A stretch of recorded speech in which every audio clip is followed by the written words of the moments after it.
Hello and welcome. I'm Leigh-Ann Gerrans and you're watching W News Extra, broadcasting live from the Al Arabiya studios. These are our top stories. US Secretary of State Marco Rubio meets Netanyahu in Jerusalem and says Washington will offer its unwavering support to Israel in the war in Gaza. Vice President J.D. Vance hosts a tribute edition of the Charlie Kirk show tonight as his alleged killer is reportedly not cooperating with authorities. And Hollywood stars grace the red carpet for this year's Emmy Awards with the Pit and Adolescents winning trophies.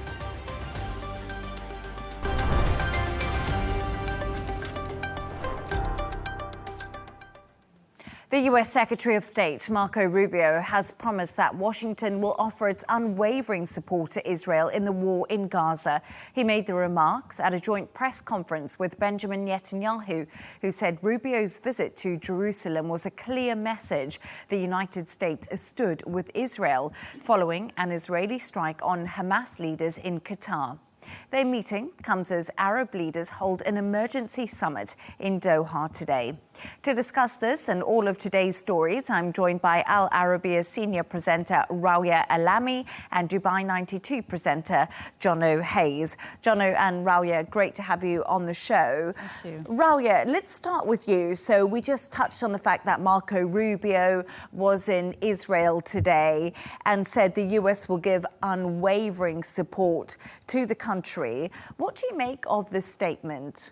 The statement itself is not surprising at all. It comes in complete alignment with the American position regarding Israel, whether it be historically or since the beginning of the war, or even more so since President Trump took office. It's also, the further more statements that Rubio gave today during that press conference also shows the complete alignment of the American position with Netanyahu's aim in Gaza and regarding Hamas. Now, whether people would regard this as a complete blank card for Israel or for Netanyahu to repeat, for example, his gamble in Qatar, nobody knows, because we don't know really what's going on behind the scenes. Yet the visit itself, Rubio's visit itself, I think is, on the one hand, shows support and solidarity with Israel, because he goes to Israel before he goes to Qatar as the Arab Summit is happening there today. But also it comes as some form of damage control after the Israeli strikes on Qatar. And I think that is a good point. I think it was definitely diplomatic ties needed to be... It's a tough diplomatic job. Yes, and I think Rubio went there to really smooth over the relationship following those Israeli attacks that we did see in Qatar. And, Jono, the backdrop of all of this, at the same time that Rubio was meeting Benjamin Netanyahu, an Arab-Islamic summit has been held in Doha today, and that has come to a conclusion. But Qatar's Prime Minister has said the international community must reject and also double down on what's happening. And I think what the Emir of Qatar said today was quite strong. Strong, but I think we won't see a change in that, in the tone or the tonality of what conversation has been had. I think what Marco Rubio has done has been strategic, and I think it's one that actually may work as a strategy. He will go to Qatar after this and say, here's what Israel had to say, here's why they did what they did, and here's what the US thinks about it, and here's probably where the US stands. And that chat can only happen in that order. It has to go Israel first, and then go and meet the Arab League, the OIC members who are there as well, because they will then have something to say about it. But I think Marco Rubio is going to go in now with the ammunition that he requires in order to be able to have that conversation. Now, the summit that we've seen take place as well, obviously it's in direct response to the strike that took place in Qatar. There's been words like the war of extermination. It's been referred to as the genocide as well, correctly so, at this meeting taking place. But we're seeing a unity between the Arab League, which will now go on to have a message that goes with it as well. And of course, it threatens the normalization of the entire region, the entire Arab region, when you see something like this happen. And you run the risk of things like the Abraham Accords falling down, which I think is something Donald Trump cannot afford to have happen. He's hanging his hat on the Nobel Peace Prize. And we've got to be honest about this and call a spade a spade. One of the main reasons he would be up for that is because of the Abraham Accords, which must hold true for him to get the Nobel Peace Prize. And that may seem like small fish in this big scenario, but I think that still will play a part.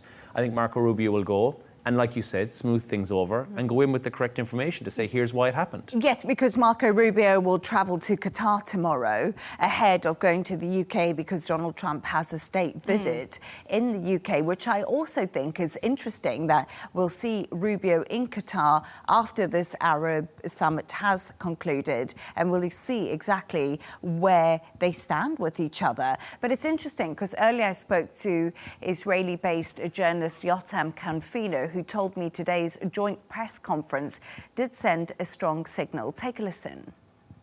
It's my understanding that this visit was actually scheduled before Israel's attack in Doha. So to me, it doesn't look like necessarily a solidarity visit, but it does send a strong signal. Look, Marco Rubio could have chosen to go first to Qatar and then go to Israel to send a signal, but he chose to go to Israel first. I would say that today, again, removes any doubt that there might have been that the United States stands behind Israel. It's quite, I would say, amazing to see how much Netanyahu can get away with. And I'm pretty sure he has looked at Vladimir Putin and Russia to get an idea of how much you can actually get away with when Donald Trump is in the White House.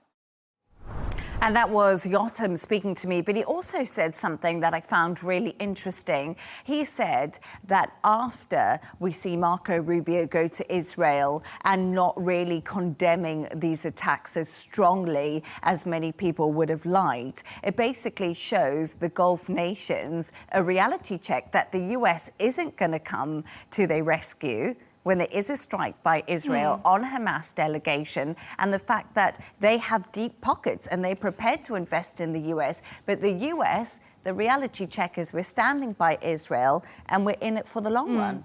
But I think that message the Arab states and the Gulf states do understand beforehand. Let's not forget that at the time when the Houthis targeted the Aramco facility in Saudi Arabia, directly, obviously prompted by Iran. No, the Americans didn't come to the rescue, and there was, there were no American actions taken to ensure, such actions will not happen again, and their Gulf allies, in that case was Saudi Arabia, will not be targeted again. So I think the Arab states are very well aware of this, and this is why the statement that came out of the summit also carried a very strong signal. Just like your guest was saying, Rubio's visit to Israel first does send a strong signal, yet the statement also that comes out of the Arab summit sends a strong signal saying that if Israel does not stop its actions in the region, not just targeting these countries, but talking about, its actions inside Gaza, this is going to threaten any peace agreements that have been signed with the Arab state, between any Arab states and the Israelis, or anything that might come. And here we're not talking just about the Arab Accords, the Abraham Accords. We're talking about also the Wadi Araba peace treaty with Jordan. We're talking possibly about also the Camp David peace with or agreement with Egypt as well. So there's a lot at stake for the Americans, or at least personally for Donald Trump, as Jono said before. The Abraham Accords to President Trump is probably his ticket to the Nobel Prize. And we have to remember how much Washington are giving to Israel as well. 3.8 billion annually in military aid to Israel is a phenomenal amount. They also did, however, give a Patriot missile system, which was given to Qatar, and you have to think, obviously, we know very little about the attack that took place, but if that Patriot missile system is in place and operational, surely that would have intercepted any missile which was making its way into Doha. However, we've heard very little about that. We don't know if it was done from inside the country, which is a different scenario. We don't know what missiles were used. Very patchy information. True, but I mean, from the Qataris' perspective, Qatar is the home of one of the biggest American bases in the region, Al Udeid military base, which means that it is really under the protection of the United States. You would think so, but you have to wonder, where was the protection when this attack was happening, and you have to wonder, well, why was there no? Why did that not kick in? Missile defense system. True, and that brings into question whether truly the United States did not have prior notice. Intel in advance. Or intel beforehand. The questions that we can't answer at the moment. But interestingly, today, a little bit earlier before the show, Axios were reporting, citing Israeli officials, Israeli Prime Minister Benjamin Netanyahu informed US President Donald Trump that Israel planned to attack Hamas leaders in Qatar before last week's strike occurred. Now, we've heard lots of conflicting times of the timeline of when the US found out and when Israel told them. Who knew before? Was it Steve Witkoff? Was it Donald Trump? So, Jono, those questions, clearly, Rawia, they're still not answered. No, and I don't think they will. I think what we'll have is a frosty reception to Rubio when he rocks up in Doha. We'll certainly see that take on a different stance. Will we see any change to the messaging that's been released by both the Arab League and the OIC, who are all as a conglomerate there at the moment to have this representation? No, but I think there'll be a strong message sent to Israel. Don't mess around. You don't want to find out what we're capable of. I think that's what needs to be done. And it's much akin to the sanctions. We'll say that we condemn it, but I don't think there'll be any necessary action, because I did expect, and I said this to Rawia, I did expect there to be some sort of a retaliation back towards Tel Aviv. We saw nothing, and I guess it's not the way of the Arab, or at least the Gulf states, that they usually diplomatic, solutions are exhausted before anything else, before any military action is taken. And I think Qatar has decided to go that way. It has repeatedly said that it will still take on the role as the mediator of, a ceasefire deal or a hostage deal between Israel and Hamas. Yet, I think it's a very strong message coming out of Doha today. How the Americans will take it, how are they going to relay it to the Israelis, I think we're yet to see. Definitely, and as this all happens, we still know that Israel is launching strikes on Gaza City, and that's another conversation. But thank you so much for your thoughts on that. Stay right there as we move on to another story now. And Vice President J.D. Vance has hosted the Charlie Kirk show this evening as a tribute to the right-wing activist who was killed at one of his rallies at Utah Valley University last week. It comes as Utah's governor, Spencer James Cox, said the alleged killer, Tyler Robinson, is not cooperating with authorities, and investigators were still trying to establish a motive. Here's how he addressed reporters after Robinson was caught. Take a listen. Social media is a cancer on our society right now, and I would encourage people to log off, turn off, touch grass, hug a family member, go out and do good in your community. That is happening, and it's happening organically right now. You have to go back to JFK to have seen a video live of something like this happening. I wasn't born until 1975, but I know that things were really dark in the late 60s. Sorry to some of you. I know some of you were there. This is our moment. Do we escalate, or do we find an off-ramp? And again, it's a choice. It's a choice, and every one of us gets to make that choice. So, Jono, Charlie Kirk's death in the US has definitely sparked a divide. Social media has been absolutely vile. It's been quite a difficult atmosphere for people to look at and watch as the division on both sides of the political aisle deepens over in the States. But I actually think that was some fairly calm, reasonable words, and it seemed a little bit more proportionate. And strange, because Spencer Cox is known for being quite an inflammatory character. Most of his statements tend to rile people up. This was very calm, this was very collective, and I think that this was intentional as well. He's decided to say, listen, don't rush to conclusions, please don't jump onto your social media, don't form your opinions from this, and again was speaking to younger people to give them some restraint, to say, hold back from these decisions that you're making. I think probably a few different reasons here as well. You don't want to incite any sort of a riot or be the reason that a riot was incited, because as we know currently, the suspect is non-cooperational with, however, people in his surrounding are being cooperating with the authorities. So what he wants to try and do here is create a sense of calm, which, to be fair, is not really what we're seeing right now. The left has gone off off the hook with this, which unusual to see, because I think you sometimes always associate that with something that the right might do. But it seems that the right are having candlelit vigils, the left are spitting in the faces of police officers to try and decide what. It's really created a divide.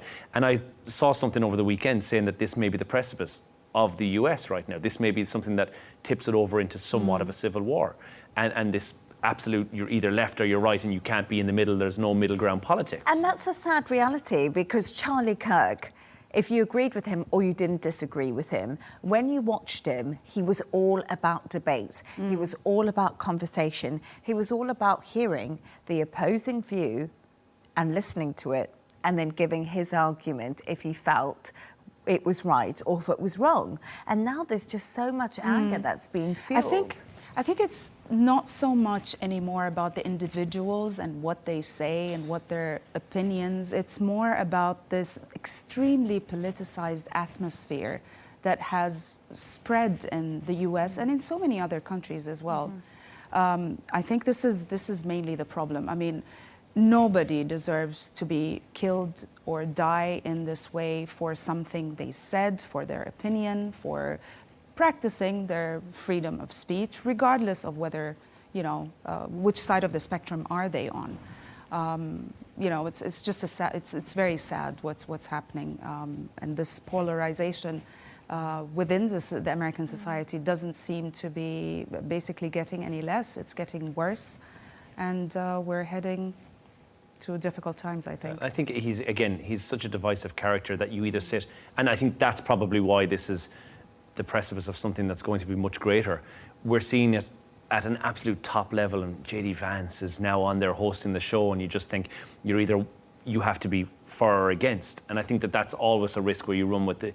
But we are seeing some of the things from the left are really, really shocking right now, and you have to wonder, well, where's this hatred coming from? Where is this? It at the end of the day, it's an argument about free speech, because... Or is it a reaction? I mean, some people, they believe, could be a reaction to the other side, to the radicalized right.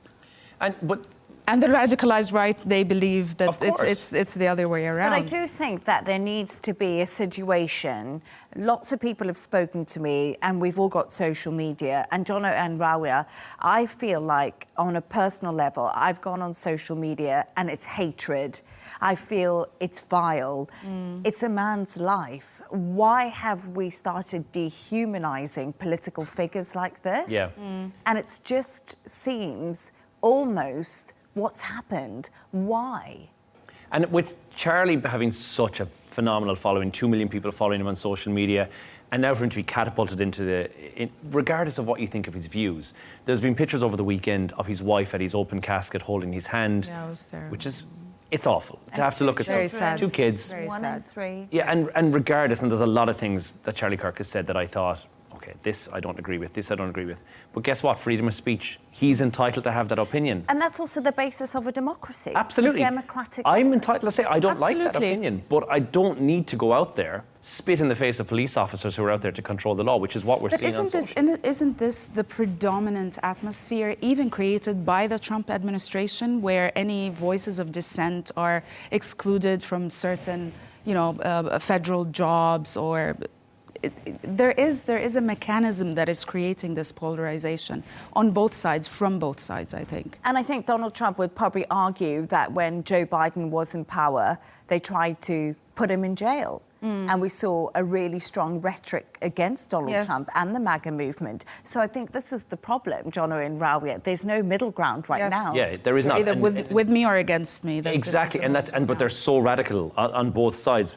But to be fair, when it comes to this particular situation... This is definitely extreme and unacceptable. This is extreme, absolutely. And it's extreme from the left. And I'm thinking, you guys are going out there doing everything that you've said is not okay to do. Like, we're seeing absolutely horrific treatment of other people, other human beings, by people who are far left, now saying that they're doing this because they're standing up for somebody who what was killed in the far right. And the whole thing makes no sense right now. It's true, but I mean, to put things in perspective, The Economist did this survey or a study looking at violent incidents, basically politically driven, on the right, by the right, extreme right or extreme left, to see actually, and this was the title of the piece, to see if the shooting of Charlie Kirk signals whether there is a rise in the radical left extreme, and the findings show that no, actually, all the statistics still show that there's a much higher percentage of violent acts leading to killing done by the radical right rather than the radical left. And I think this is a conversation that will go on and on at the moment in the political sphere. But we can't forget that Charlie Kirk was a young man. Yes, he was 31 years old. He was changing the political landscape. He did a lot for J.D. Vance's career. He was close to Donald Trump. He did a lot for university students because debate is important, and he tried to get people to listen to voices. And of course, he left a wife and 2 young kids. Of course, and sometimes maybe it's just policing yourself before you write something on social media. But thank you so much for your thoughts on that. Let's move on. And British Prime Minister Keir Starmer is facing calls to sanction Elon Musk after the X and Tesla owner told an anti-immigration rally that violence is coming to Britain and they must fight or die. The billionaire also called for the dissolution of Parliament during a speech to demonstrators. Over 100,000 people joined the Unite the Kingdom demonstration in London, which was organised by the far-right campaigner Tommy Robinson. Rawia, Tommy Robinson, we've always known of in the UK. He's pretty prominent there. But all of a sudden, he's gone international. And I think a lot of people from the UK will be like, how did this happen?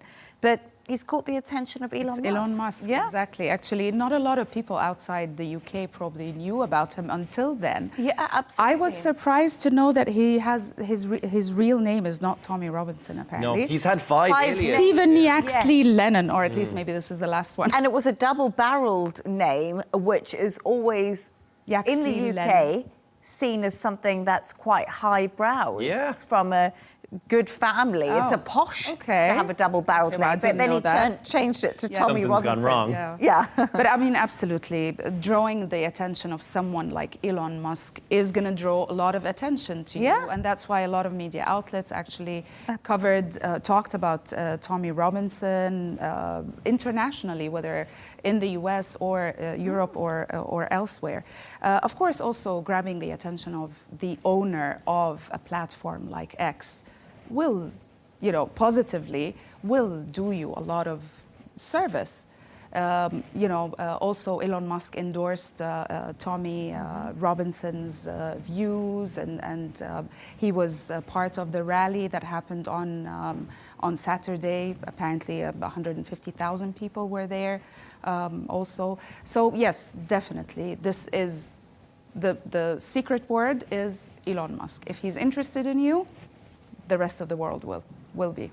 But I do find it interesting. So we saw this march happen in London, and I lived in London for many years, and all my friends were messaging me just saying, look at these pictures, switch on the TV. We're all journalists, we all obviously discussed what was happening. We were like, wow, that many people. They estimate 150,000, maybe more people took to the streets of London, Jono, for this anti-immigration rally that happened. And I think it goes deeper than X. I think it goes deeper than Elon Musk. I think it's almost similar to what's happening in the US. Yeah, and there's a concern that this ideological cross-pollination between the US and the UK right now, where Trump supporters all of a sudden seem to have a lot in common with the man on the street in the UK who's shown up to your Tommy Robinson rally. To give it a bit of context behind that as well, what Elon Musk said wasn't overly, or at least on the surface of it, wasn't overly bad, in my opinion. I'm just going to give you a bit from it. I really think there's going to be a change of government in Britain. That's what he said. On the video link, we don't have another 4 years or whatever the next election is. It's too long. There's got to be a dissolution of Parliament. and a new vote held. And now we've heard Keir Starmer, and obviously he's calling on everybody else to come in behind him and say, right, will you support me? What Elon Musk said is not okay. Are we not just expressing freedom of speech here? I don't understand why Elon Musk cannot. Where's the line, though, of freedom of speech? I mean, to me, why would Elon Musk meddle in British politics? Well, US politics didn't work out, so maybe he'll give the What, US... is that legitimate, though? No, so if we think about the US Vice President J.D. Vance, when he was in the UK, he spoke out against how the British government is But J.D. Vance has an official position. Yes, but he within also really spoke out about how the UK is dampening freedom of speech and how there's been arrests over protests that we did see against Axel Rudikabana that happened in Southport. And that's one of the things they're going to bring up during the state visit, apparently. Absolutely. Yeah. And this is something that has become a real hot topic over in the UK, and people don't feel that they can put anything on social media or they face arrest and they can't speak out against the government. True, but Leigh-Ann, J.D. Vance is the vice president of the United States of America. But Elon Musk is a tech tycoon. He's a citizen. He's just speaking as a citizen. Elon Musk has the position. He's one of the wealthiest men in the world. I get it. Oh, obviously. But if Jeff Bezos had rocked up there and said the same thing, you'd say, well, okay, he's got no political affiliation as such. He's just a person saying, I think the UK needs a change of government. And that is what... And let's look at the opinion polls. But with somebody with the influence of Elon Musk, Absolutely. I can understand also for example, the concern of the British government with someone with such an influence. Okay, but I mean, that could... The entire British government right now has gone through a reshuffle. It's third. I mean, it's crazy to see this happening, but we're going to see another Prime Minister before the end of the year. No, I'm not saying that we're not, and I'm not saying that, you know, these opinions are not the opinions of the lay British persons on the street. They have the right to, demand that the change of government, dissolution of parliament. I'm not saying that this is not their right or this is not their opinion. What I find strange is someone like Elon Musk, being able to have such an influence in a different country. I think and that's what Tommy has done politically, here. I say. Tommy has garnered favour with Elon Musk. He's used that to his advantage. He knows what Elon Musk's opinion is, and he's used that for 150,000 people who are there to sway influence with them as well. But it was largely a peaceful protest, 26 arrests, 24 officers were injured there as well. But largely, if 100,000 people are there, that's a music festival, effectively. 24 arrests, not that many. And I think what he's done is he's garnered favour, he's carried favour with him, and I think he's carried that through to try and say, Elon Musk is supporting this cause, why don't you get behind it as well? And that will snowball with more people getting on board with his ideology. I think that's what it is. But there is a lot of parallels and comparison between the MAGA movement and between people in the UK who are not anti-immigration, but they're anti-illegal immigration. Yeah. Obviously, there is a lot of people who may not be able to define the line between the two, which is slightly a concern. But that's what we're seeing now, is a great unrest with the fact that you're watching Keir Starmer week on week send 100 people to France and then take 100 people back in from France who are now here to cost more money because they're in as refugees, not illegal immigrants. So there's a disconnect and a concern between the government and the people. And I think that was shown and that was felt on the streets of London definitely this weekend, because I don't think anybody expected 150,000 to march in the streets so strongly. And like you did say, Rawia, Elon Musk would argue, I own X, I'm a citizen, I've got a right to say and right to have freedom of speech and my own views. But it would be really concerning for the Keir Starmer government. They're hanging on by a thread at the moment. They are. And this, it's certainly not a good look. And to sanction Elon Musk, if that happens, and I don't know what it'll be even bigger outcry. But I don't know what they will do. Will you say, right, we're going to increase the taxation on Teslas? What are you going to do? Because then it looks petty, to be honest. It looks like you're just doing tit for tat. And if Keir Starmer is really that concerned, one tweet would have been effective. One tweet is more than 150,000 people who are gathered in London. More people will see Elon Musk's tweet with his followership. But then my worry is if they sanction Elon Musk, what's going to happen is people are going to say, see, the UK government is against the freedom of speech, and the cycle just continues. And not just that, the backdrop of all this is the state visit, the Trump state visit. And also, of course, there have been a lot of sources in Washington saying that freedom of speech is one of the topics that Trump is intending to talk about during the visit. Let's see how that visit goes. Starts tomorrow. Jono and Rawia, thank you right there. Let's move on to another story. And Hollywood stars graced the red carpet in Los Angeles last night for the 77th Primetime Emmy Awards. There were cash awards for short speeches, a historic prize for the mini-series Adolescents, and a big win for the Late Show host Stephen Colbert. All right, so 77th. I can never say 77th. Anyway, Jono, moving on from that.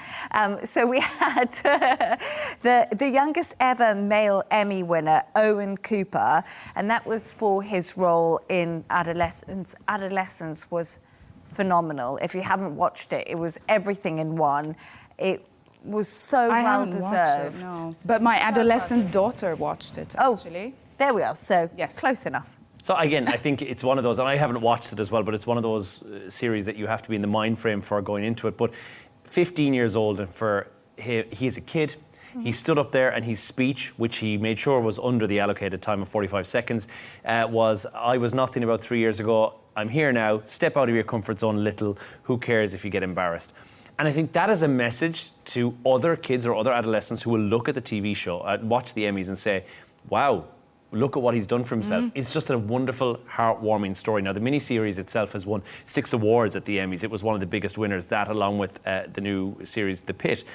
So it's raw, it's authentic, if you have seen it. And again, I've just seen previews, but it's shot on one continuous shot, which was groundbreaking somewhat. There's been movies that have done that in the past, but this one really had a deep reach.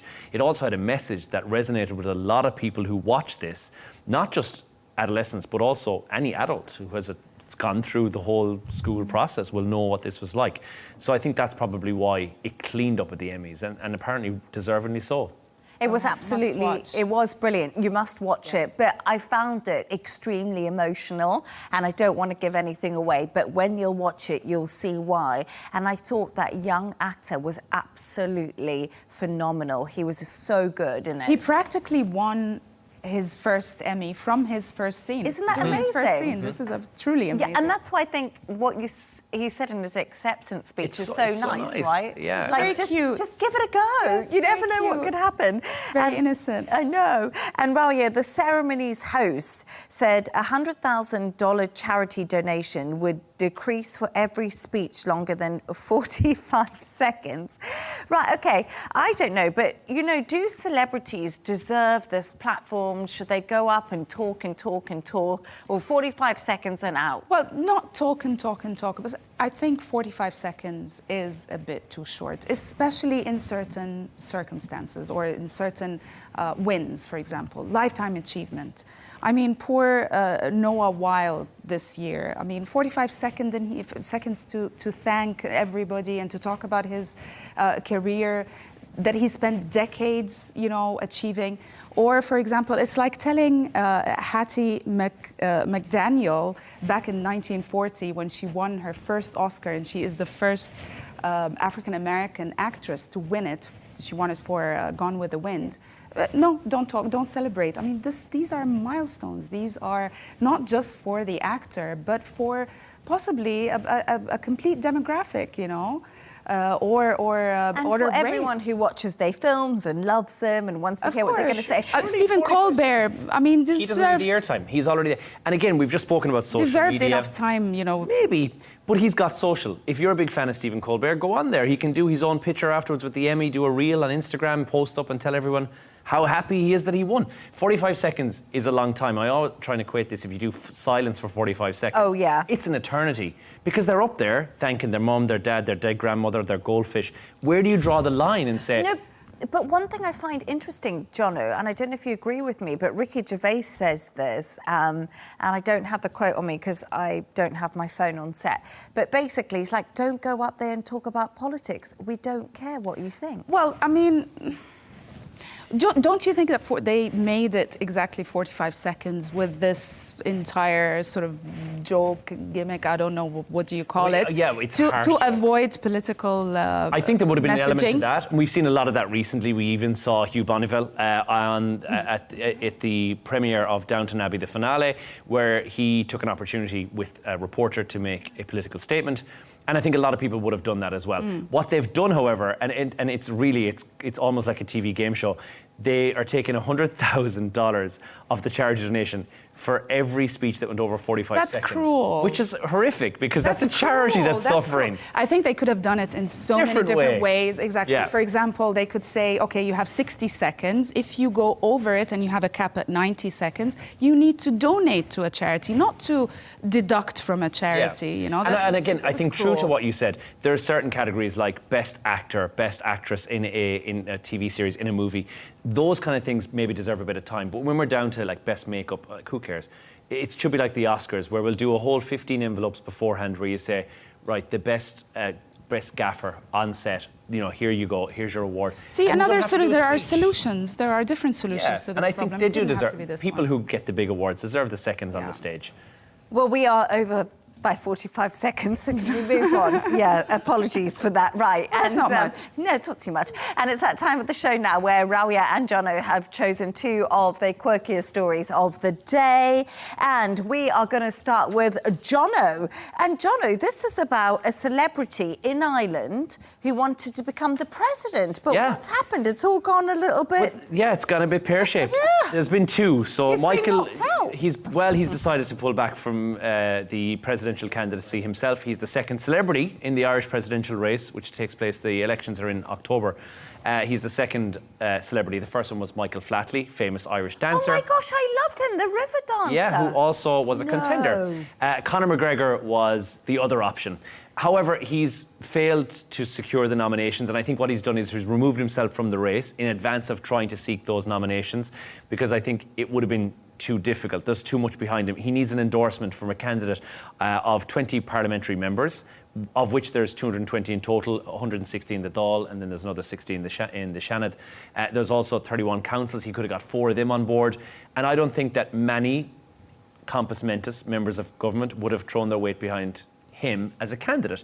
So I think what he's done, this is maybe as a bit of an attention-seeking thing, which is very unlike Conor McGregor to do, to try and get some media attention. He put his name into the hat, which just about anybody who qualifies, i.e. over the age of 35, Irish citizen, can say, I'm going to run for president. Can I tell you something about Conor McGregor? I'm not talking to him about a personal or life or political life, but when I think of Conor McGregor, he really changed the face of MMA.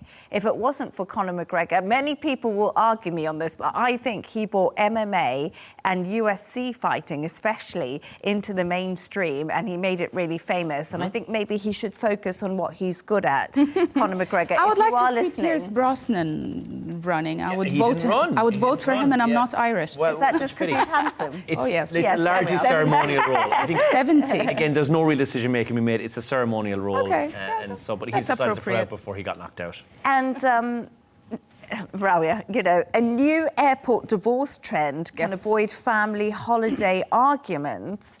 What's going on here? I mean, the family holiday should be a time of relaxation, of happiness, family bonding. But I mean, That's why I go away on and my I'm own. married, Yeah. and I've experienced this, where at least the trip to the destination turns into hell, turns into World War IV, probably. Basically, between the couples, you know, they fight. They want different things. He wants to sit in the lounge. She wants to go to the duty free and do some shopping. They accuse each other of, you know, forgetting this and forgetting that. So, you know, this is a new trend apparently, where the couples agree that once we reach the airport, we are divorcing each other. We will meet up again on the airplane as we're sitting on the seats next to each other. I would add another suggestion to this, that they should travel separately Separate on seats. different on different airplanes, different days, possibly. I think that would, be the best solution possibly. Yeah, I mean, whatever makes you happy. Any I'm friends just of going mine to with say kids? something. It I works think, apparently. does it? Apparently. Because travelling is stressful within itself. I don't know, It Jono, is. what do you think? Any friends of mine with kids will always say that if they were given the opportunity to travel and the kids can sit somewhere else, i.e. in cargo, they would take that. and that's from parents. And I think there's nothing nicer than having 7 hours to switch off. Don't put the Wi-Fi on the flight. You don't need it. Just switch off, disconnect from the world. It's nice. It's one of the rare joys in life where you can be uncontactable. Can I tell you something? I would never use a Wi-Fi on an airplane. I didn't even realise they had it. and I've been flying don't for use ages. it. I never connect to it. It's just so nice to be disconnected. But when I first read the story, I thought it meant that you like completely divorce at the airport and have a separate holiday, which Also sounds lovely. Yeah. Or you Sounds can do lovely, airport right? separation. I've tried that. Airport separation, not quite full divorce, Yeah. but separation. But where you we don't like- talk to each other You don't need to. until we You have arrive. all the time, not on holidays, to talk to each other. Like, it's fine. Don't look at Yes. me in the airport. Don't look at me in the... Yes. Anyway, thanks to today's guests, Al Arabiya senior presenter Rawia Alami and Dubai 92 presenter Jono Hayes. And that's all from us on W News Extra. Don't forget to subscribe to our YouTube channel. Of course, follow us on X, GNT with me, Hal Prendergast, will be coming up next. Goodbye and thank you for watching.